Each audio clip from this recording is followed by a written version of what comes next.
weekend, we have a kumihimo workshop. Kumihimo is not a word that we normally use in our everyday lives, but it refers to Japanese braiding. And we've got some members of the Etowah Valley and Peachtree Hand Spinners Guilds coming to teach that workshop to go along with our current temporary exhibit on the other side of this wall here. It's a very intricate sort of art form, and she's going to provide all the supplies and the technical skills, and you're going to get to leave that workshop having made a piece of art yourself. Question? Do you have any flyers or like what time that is? It's at noon on Saturday, and it's registration this coming Saturday. It was previously supposed to be last weekend, but that little snow got in the way, so we moved it. It's $35 for the workshop, and members get a discount. Yeah, It'll be online. It's on the website, yeah. Exactly. So supplies are You don't like viewing it, at least you're not stuck with all. exactly. But you will get to go home with a piece of art yourself. Did you have another question? No, one of them was. Yes, Jordan. So we're also doing the spin-in that day as well. So your admission to the museum gets you to see the spin-in, but if you want to do the workshop, it is the additional workshop cost. Thank you. Yeah, I was just getting ready to mention that there is a spin-in in conjunction with that. So if you haven't been here the last few months, we've had a couple spin-ins over the last few months with these two guilds. And so what a spin-in is, I think some of y'all have been, but they'll fill this room. We're out in the hallway with spinning wheels as long as the eye can see. And they're all spinning and interacting with the public and teaching you how to do it and talking to you about it, answering questions. And they're they're spinning their wool or their cotton into yarn so that they can then go take and make their textile arts. In that vein, so the exhibit that we have here on the other side of the wall, handmade, homegrown, will close on January 31st of this year. So got a couple more weeks to see that exhibit if you haven't already. Our next evening lecture will be on Thursday night, January 30th, a couple weeks from now. Donna Willow will be here. Donna is a professor of English over at Reinhardt University and an author, and she's written a book called Wofford's Blood that's set here in Bartow County, and we'll talk about the Wofford family and the work that she did to write that book, which included some research here at the Bartow History Museum. So she's going to do a book reading and talk about that book and that process. And if you're interested in copies of that book, we do sell that in our gift shop. And I bet she would even sign it for you. She would. And then next lunch and learn, so a month from today on February 19th, Dana, Risky, is that how you say her name? Yeah. Risky, who is the curator over at the Uharli History Museum, will be here to talk about her research on Uharli's African American history. All that information can be found on our website, bartowhistorymuseum.org, and most of you in the room are members, and we appreciate that support.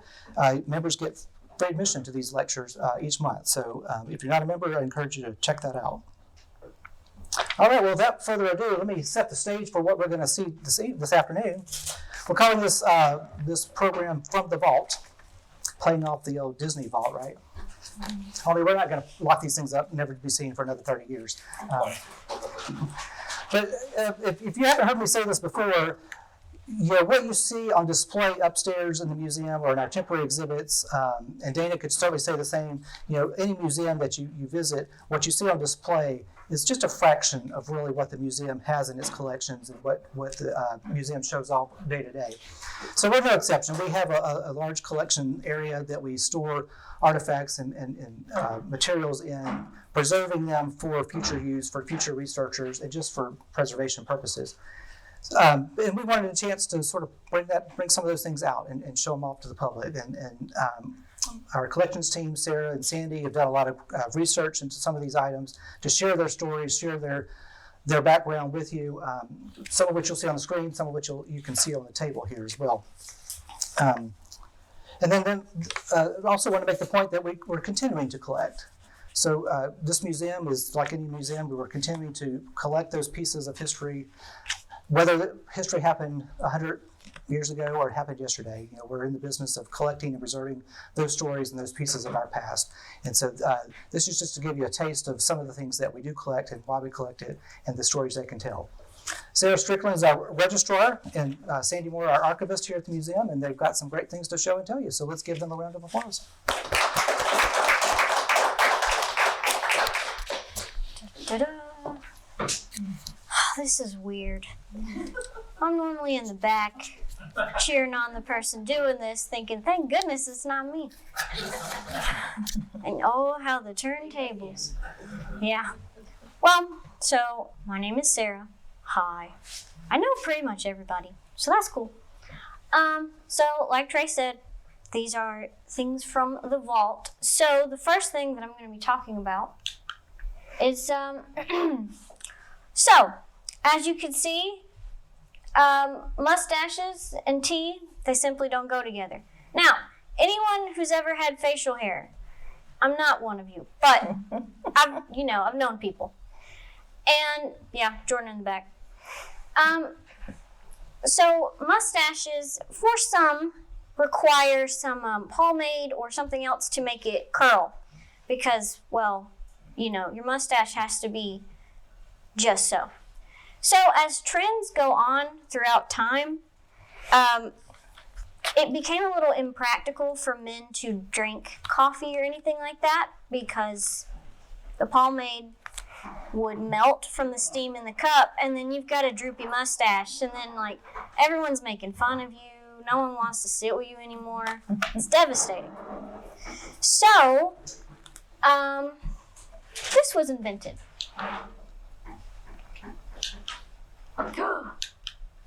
Suspense. All right, there it is. Ta-da! I might be from the technology generation, but that's not real. So, mustache cups were invented. Now, they're invented in the 1830s by an English potter named Harvey Adams.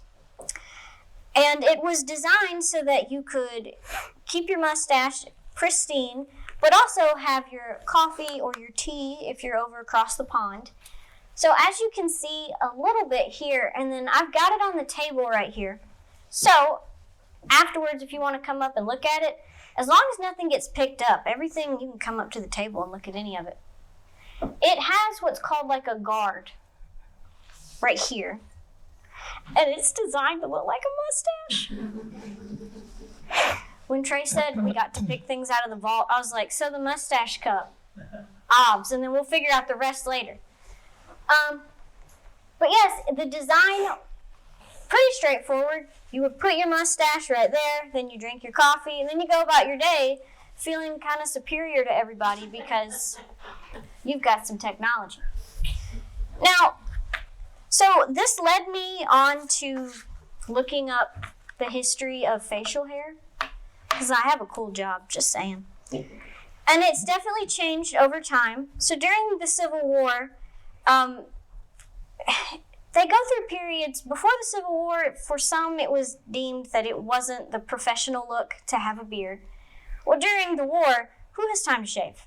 So it starts being known for being really masculine and strong and I can hold a gun because I have facial hair. I don't know. I wasn't alive at the time. But one of my favorites that I found out about was there used to be this, the lovely sideburns.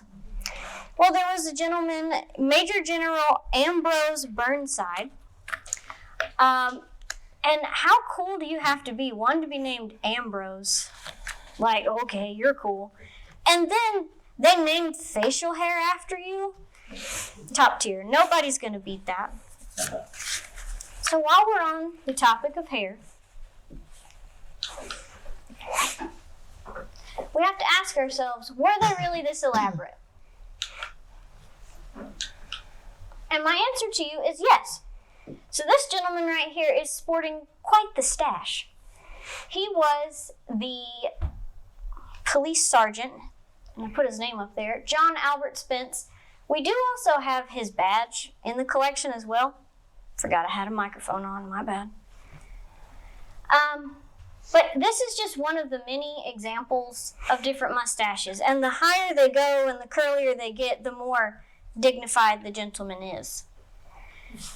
So, we've talked about hair for the gentlemen. Well, what about the women? So, we all want to be remembered, and for a long time, especially in the Victorian period, women had really long hair. And if you spend all that time growing it out, you might as well get to be remembered for it. So, hair is one of the easiest things to preserve because it doesn't degrade over time. So, what are you going to do to be remembered for forever? You're going to put your hair in a necklace, and you're not going to tell anybody about it until you give it to them so that they can pretend that they're not horrified to receive your hair in a necklace. Fun fact, when you donate it to the museum, I'm always terrified to pick up hair that I didn't know was there. I found some recently. It was not my favorite time. So this is a necklace. Now those dark loops that you see in there, that's part of the hair. So this was worn by Lillian White on her wedding day, because, you know, it was a memento. And now, I'm joking about hair jewelry being freaky. Back in the Victorian time, they thought this was great. It was a wonderful way to remember your friends. People even used, like, their pets. They would put their hair in as well. We have on loan to us a framed hair. It's kind of like a large brooch, and it has all different family and friends, and even some pets were included in it, and it was given as a gift. So, you might be asking, whose crazy idea was this? And like everything else, the answer is Queen Victoria. Because, man oh man, she's a character. So, this actually comes from Scandinavia. So in Sweden, women would braid their hair, they would take really long braids, and they would make either jewelry or landscape designs out of it. When you get cold, you do crazy things, I guess. Who knows? Well, Victoria loved the idea, and she had really long hair like most women did. You want about 20 to 24 inches worth of hair for these pieces to be made. And so she actually presented a bracelet made of her own hair to Empress Eugenie, who was the wife of Napoleon III. And I don't imagine you cannot take hair jewelry from Queen Victoria, but it freaked me out. And this became so popular that not queens were also wanting hair jewelry. And magazines of the time actually started telling women how they could make it at home. It wouldn't be me, but it was really cool that it was such a big part of the culture that they were like, you can DIY your own hair jewelry. So, if you choose to, that's awesome, but please don't show me. So, now this is a caricature, right? But, you know, he's remembering his school days, and his teacher thinking he's so awesome. Maybe she thought a little less. So, this is a American face jug. Now, the history of the face jug actually dates back, as far as I can tell, to South Carolina. In the Edgefield district, where enslaved African Americans were actually keeping culture alive and creating face jugs. So we don't know all of the significance because, as everything that is involved with that, their culture was taken away. And so we've lost a good part of that history. They have seen that a lot of these were found along the Underground Railroad, so we're believing that they had a lot of significance because they were taking them on these really tough journeys. They were also sometimes used in place of headstones because enslaved people weren't allowed to have a headstone. And this would be a good way to scare off demons so that your soul could go to heaven, according to some traditions. Now, as the Industrial Revolution comes along, handmade pottery and things of that nature become less and less valuable. And in the area that we live, we have a lot of well-known potters. Gordy's a great one, Cooper, all of those. So, as the Industrial Revolution comes along and everything can be made like that in a factory, these jugs start being produced by white potters as well. Now, they didn't have the significance attached to it, but they were still using the art because, I mean, oh Lord, don't bite me. This is intricate, and I'll tell you right now, if the lights are off, and you walk in the room and you see this guy, you're not going to say anything that you can say at work. Yeah, also. She follows you, man. You don't have to. You see? That's horrifying. You don't want to just come up on that. But they think that they probably were actually useful. Like you could put water in them and carry them. And then, oh, I didn't even show you guys the best part. She has a bun. Now, I don't know if so this one actually is a part of J.R. Cooper's works. This is actually from 2001. He did an entire series based off Cassville, because that's where he had grown up. And she is called Cass Station School Teacher, and she's number 22 in the series. Now, I don't know her name, and I hope she doesn't know her name either, because I don't know if the teacher would have, well, maybe she liked being stern, but that's how she looks. Those are spectacles. Yes. Yeah, that's so she can watch all those children who are definitely not behaving. But yeah, I thought that was cool, and like, it's just crazy to me that people can make 3D works, and then, you know, you can look at it and have the same fear that he probably had knowing that teacher. So, we love to remember our past, but we also all collectively share memories like movies that come out and TV shows and everything, really. So, for instance, Sleeping Beauty. So she comes out in the 1950s. As you can see, the three fairies might have felt differently about the advertisement. But along with the movie actually came merchandise. And I don't know if you ever watched the movie, but these two were going to scrap the whole time. But it's Disney, so they cut it before it happened. Now this little lady right here was made by the toy company. Well, the lady was called Madame Alexander. And her company was called Alexander Doll Company. Keep it simple.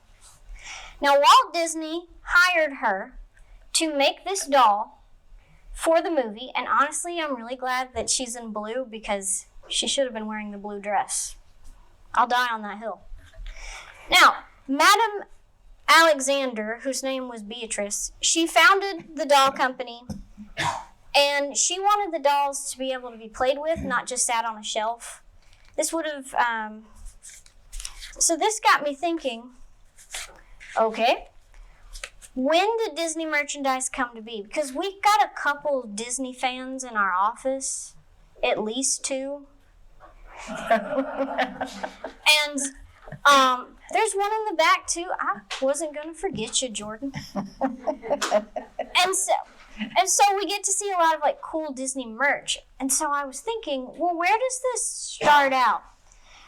And Google is a wonderful thing. And so it was telling me that Walt Disney, when he was first starting up, you know, he had the outline for the mouse. Well, he had a gentleman come up to him and he said, I'll pay you $300 if you let me put the mouse on my pencil tablets. And Walt Disney was like, I in fact need $300 so you can have the mouse. And that's what started the merchandise. And then from then on out, everything would end up having its own dolls, you know, handbags, you name it, Disney's got it. It's kind of cool. But these dolls were like really well designed. Like, I mean, the brand itself is very well known for being like very detailed. And because I just love dolls so much. What is this particular doll made out of? It's not ceramic or anything, is it? Was it some kind of plastic or something like that? Rubber? Yeah, it's a plastic, Okay. definitely.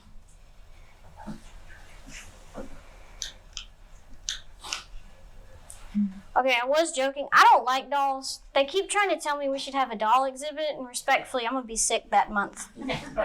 So, I don't know why they got to give them hair. Like, why? So this is Shirley.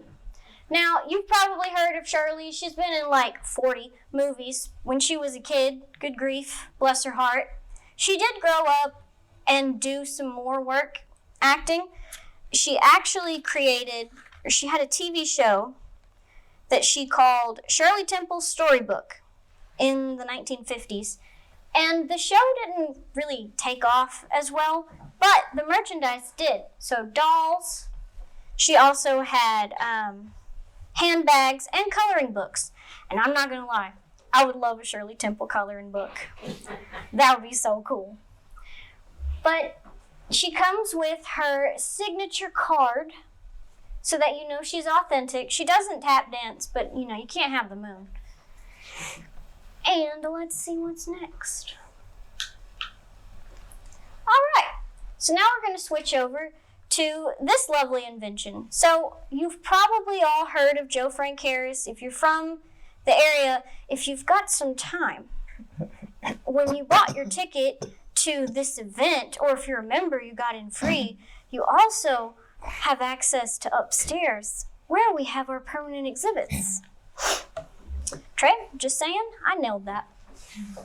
So you can go upstairs and see we have an entire case dedicated to Joe Frank Harris because getting him elected as governor, the whole county showed up. I mean, we got scrapbooks for days. You can ask Sandy about it. So one of the things, as governor, you get given everything ever that's ever existed. And he gave us a lot of it, which we're really thankful for because they're cool. And so one of the things that he gave us was a 1980s cell phone. And guys, check it out.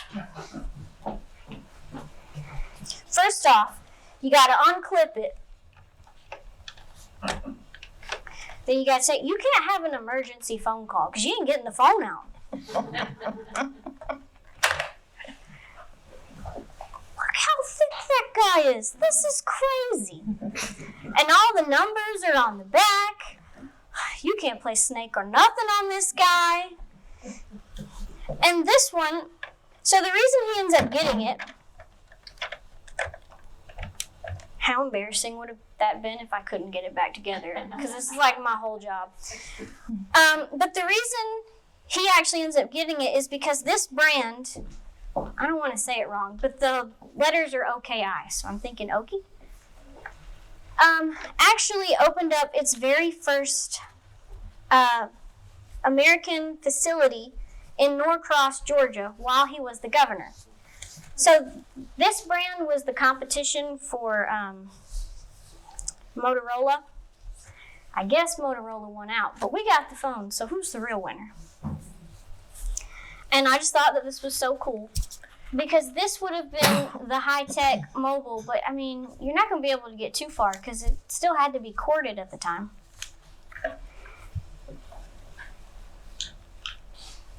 So that moves on to another little bit of technology. Now, we keep those tags on there. That's a way for us to identify the objects in the collection. So everything has a tag that tells you exactly what it is, so you can go in our database and look it up. I'm not gonna brag, we're pretty high tech. So this is an electric Smith Corona Figurematic brand adding machine. Now, it's heavy. Actually, fun fact, found that out the hard way when I picked it up. And I'm just really glad when I collect these things, there are not other people in the room with me because every day is a shock. But we have this, and then behind it on the shelf, we also had one of the adding machines that has the pull crank. I don't know if you've ever used one of those, but could you imagine if you're, Miss Pat, you have? Well, could you imagine your whole job, not your whole job, but the whole part of this is you press the button and then you pull back. And you do that all the time. I would never make that person angry because that right hook is going to be aggressive. So just steer clear. But this was I picked this one because I like the color. And I thought that it went really well with the blue dress because I'm always thinking. But also I liked the idea that this is like in the middle of the progression of the technology, because nowadays we don't have adding machines. I mean, you can, but everything's going digital, which is great because it's less stuff that we have to physically have. But from a preservation standpoint, it can be a bit nerve-wracking because as the software continuously updates, we have to continuously update so that we don't lose any of the data. Whereas this, she thick, she ain't going nowhere. And honestly, if you plugged her up, she'd probably still work because these things last for forever. But we go from the hand crank, then to the electric model, and then now we're in the digital age, and I don't know. I'm kind of hoping we get to the point where you just wave your hand and the math happens. Because I majored in history. I don't do math. Unless they make me, and even then I'm upset about it. So this led me on to my next thing. So, I'm not going to pick it up. It's pretty big. But this, and I'll read you the key points of this in just a second, so don't worry if it's looking kind of slanted. They were writing crazy back then. But the Daughters of the American Revolution, or DAR as they're also known, started in 1890. And this was for Mrs. Frances Williams Vaughan from the Vaughan family. And she was a part of the Etowah chapter. Now, you had to be able to say who had fought, and for her it was Charles Word II, and he'd been a soldier. And she was awarded her certificate April 19th, 1909. So as I was looking into it, remember that the program started in 1890, and when you go on their website, you can look up their different chapters. So I typed in our zip code, and it pulled up the Etowah chapter. So it's still around today. There are still active members. If you can trace your family lineage, ladies, through to the American Revolution, you too can be a DAR. I can't though, probably, but it's fine. I'm not upset. But it's actually started by Mrs. Louise Montford Peoples. I mean, can you get a more Bartow County name than Montford Peoples? So, on the 3rd of February, 1909, she was actually appointed by Georgia State Regent Miss Anna Caroline Benning. I thought she was going to be Caroline Bingley, and I was about to lose it, but it's all right. I'll just go home and watch the movie. So, on April 20th, 1909, she, to her group of 24 women plus her, she announced that 23 applicants and 1 transfer had all been approved and were now official members of the DAR Etowah chapter, which they had just started. And this lady right here was one of the very first members for the Etowah branch. Now, they wanted to have the name, they wanted to be the colonial chapter, but that was already taken. So Mrs. Peoples got the ladies together and said, look, they took our name, we're mad about it, not really. We're going to have to come up with something else. And they came up with Etowah because it was local, it has huge significance to everyone who's lived here, and, you know, it fits. So, that wraps me up, and like a real expert, I ended with a paper item so we could swiftly transition into the other paper items in the archives because I've been thinking. So that's me. I'm done. Thank you.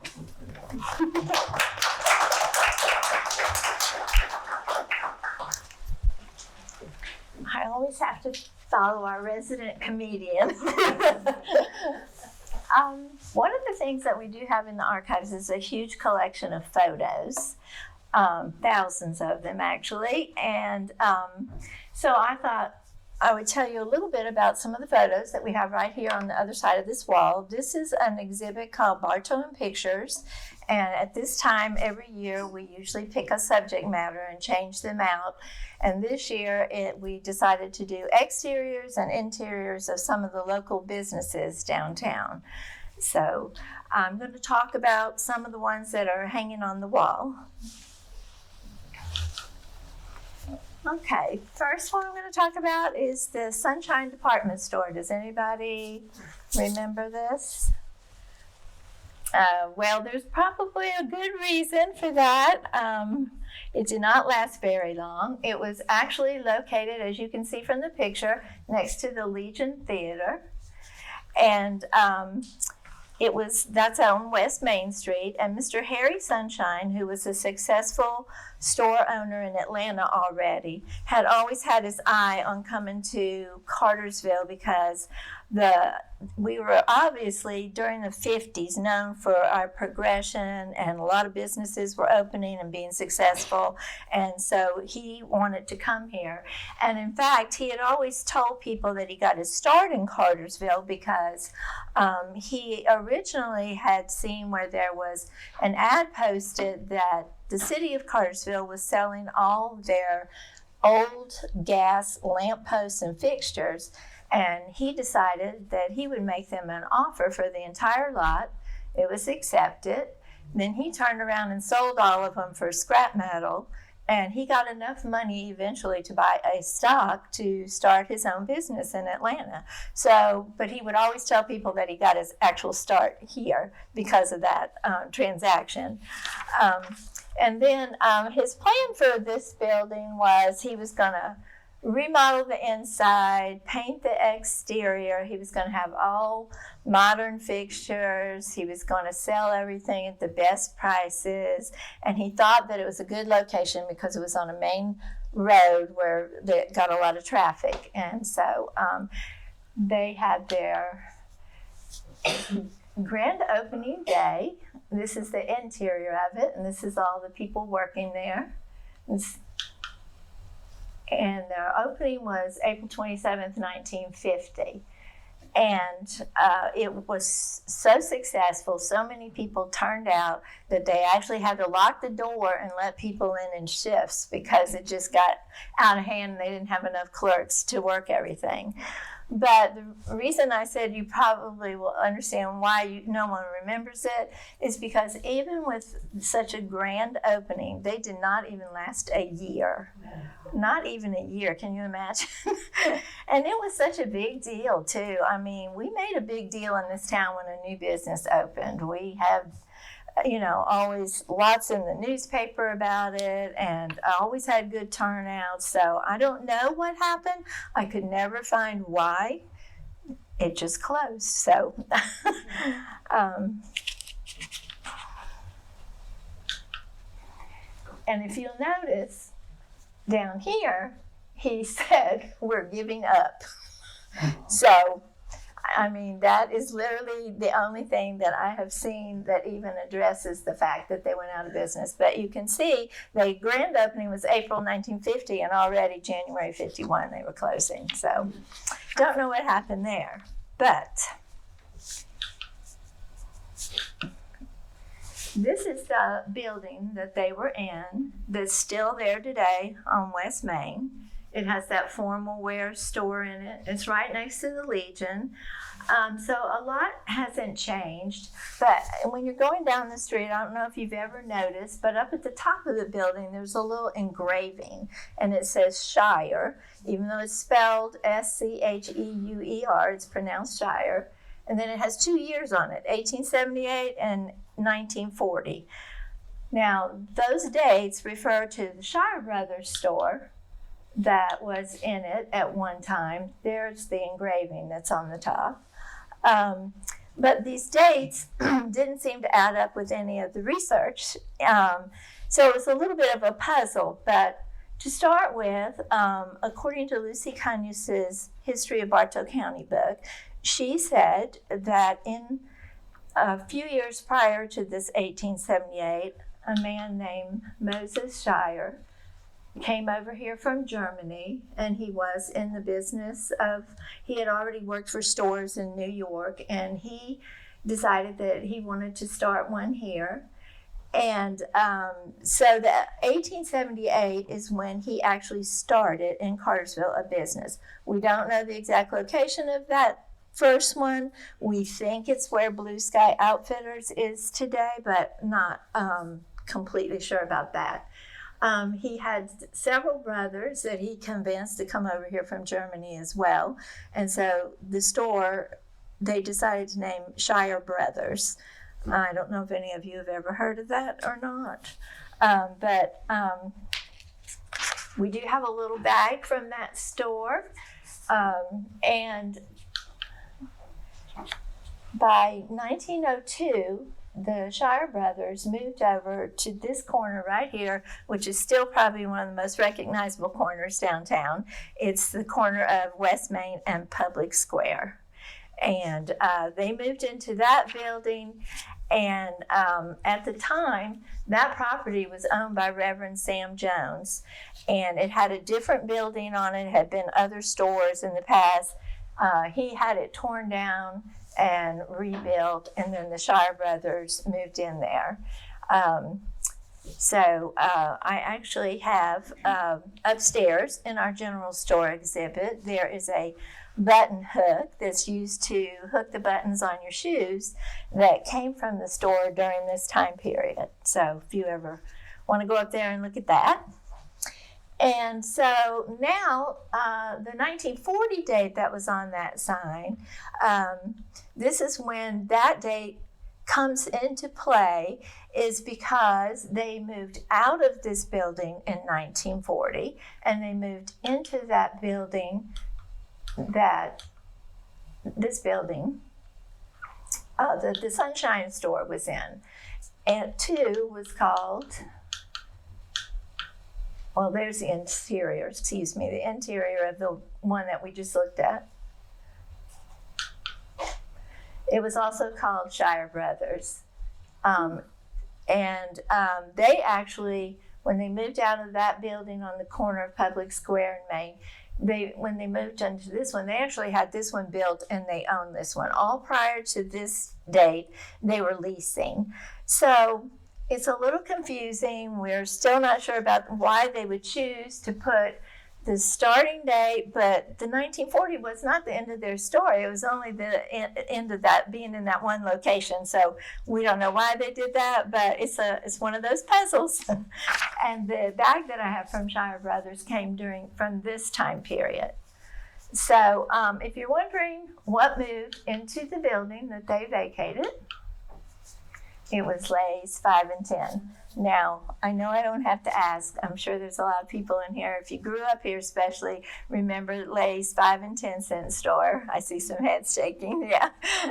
Seemed to have been a favorite. A lot of people have talked about it to us. There were 6 Lay brothers, and they owned 6 different stores in the South. Each one managed a different store.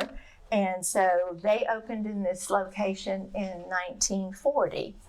And then during the time that they were in there, some of you this is a more modern, this is 1958. And some of these you can see closer up when you come up to the table. In 1962, they decided to take that little piece off of the edge, which, by the way, they called a bay window.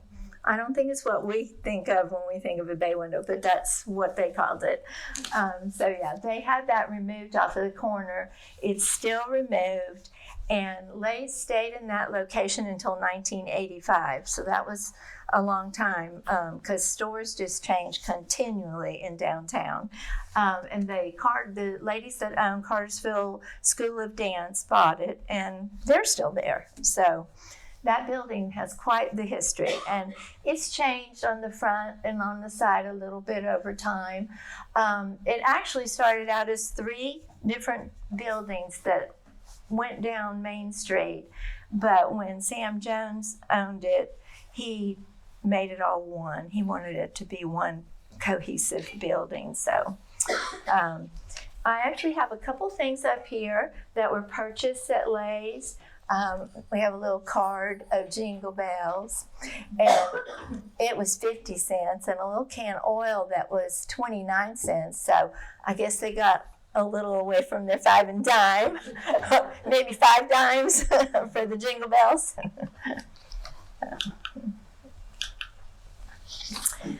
Okay, the next one that you'll see out there in a picture is the Diamond Jewelry Store. It was owned by Oscar Levin. He also had other stores in Georgia, and he too thought it was Cartersville was showing a lot of promise, and so he wanted to bring his business here. As you can see on the building, it says serving Georgia for 35 years, so he'd already been in business a long time by the time he came here. And he opened this one on June 1st, 1950. And this one is actually located in the Wall Street block closest to Main Street. And if you look at the top, it's got those little holes on the facade. Those little things are still there. If you look at that building, it looks just like this still, which is pretty amazing. Many of the staff was on hand for the grand opening. This man on the left was the owner, Mr. Levin. And they advertised heavily in the newspaper. And this is a 125-piece table service. It had everything. It had the silverware, it had the plates, it had the glasses. The plates had 22-karat gold borders. And look at the price, y'all, $24.75 for that whole entire thing. Even better, 50 cents a week. Yep. Oh, yes. That was another huge thing. A lot of things, like even at, especially at the jewelry store, you could just give them $1 or 50 cents to buy something, and then, I mean, they would let you leave the store with it. That was your down payment, you know. So,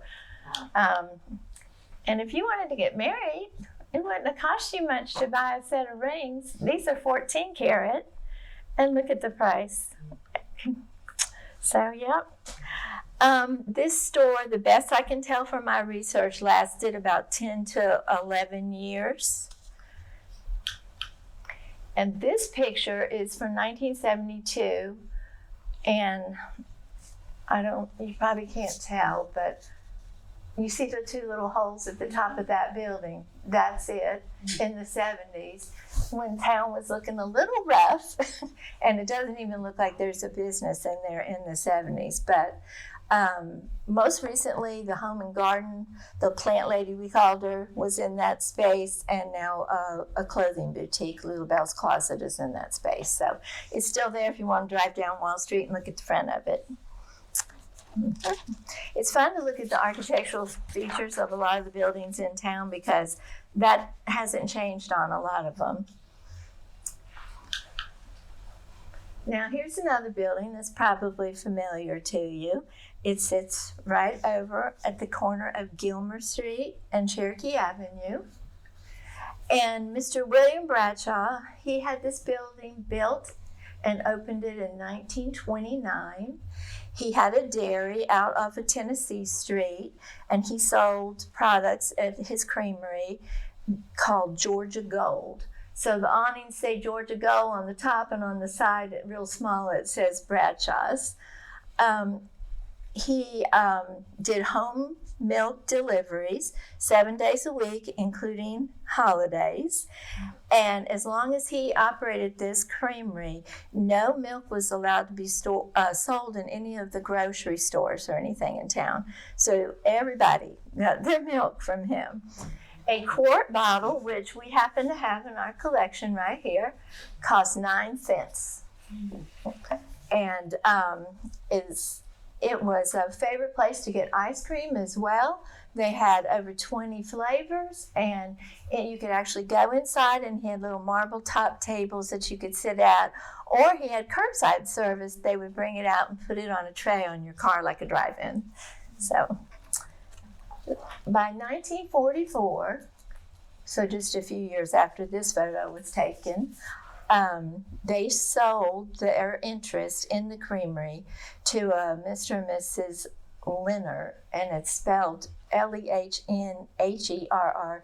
These names are never spelled like you think they're going to be said, but they eventually changed the name of the place to just Georgia Gold, because that is the trademark products that they sold.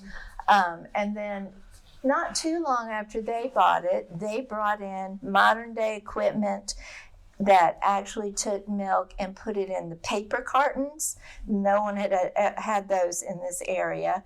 And he still did the bottles and advertised how this new equipment would sterilize the bottles and do the packaging in the paper cartons.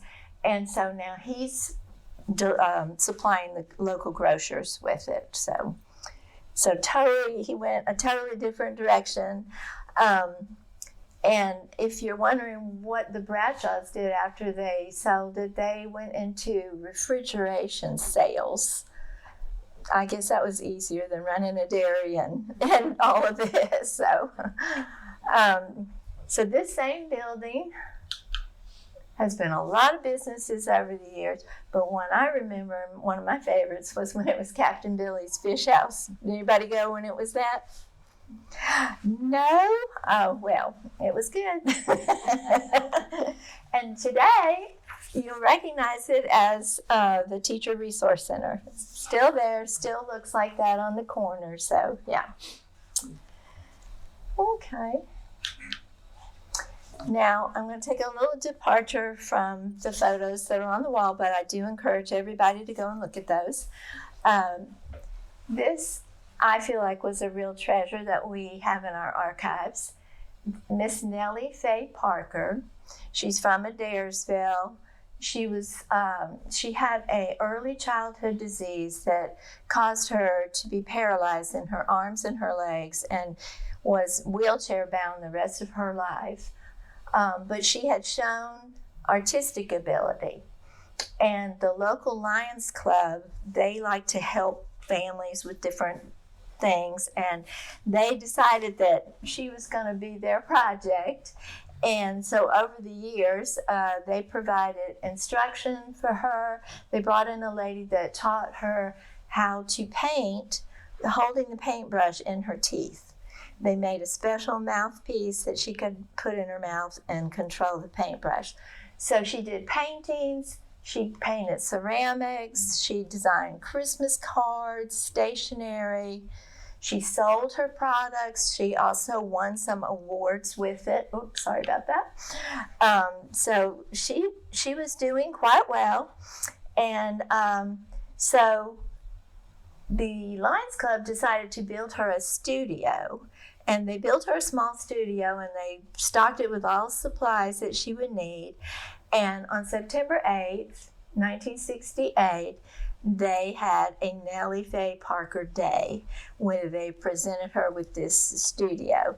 And at the time, there was a local, I shouldn't say local, Atlanta TV weather announcer, Johnny Beckman. Does anybody remember him? Okay. He was so taken with this story. He and his wife were on vacation, but they decided to come back just so he could be the guest speaker that day. So that's him. And there she is, right behind him. And I mean, she must have been so happy on that day. But unfortunately, not even 2 years later, in March of 1970, she contracted pneumonia and did not ever recuperate. So she passed away.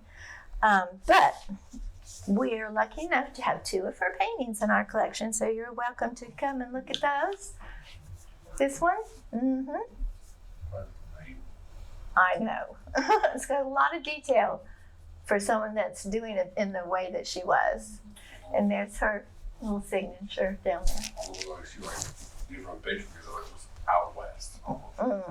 Yeah, interesting that she chose Western theme in these, and that wasn't always the case. But so yes, that's all I have, and you're welcome to come and look at the things on the table, and be sure and look at the photos on the wall. So thank you.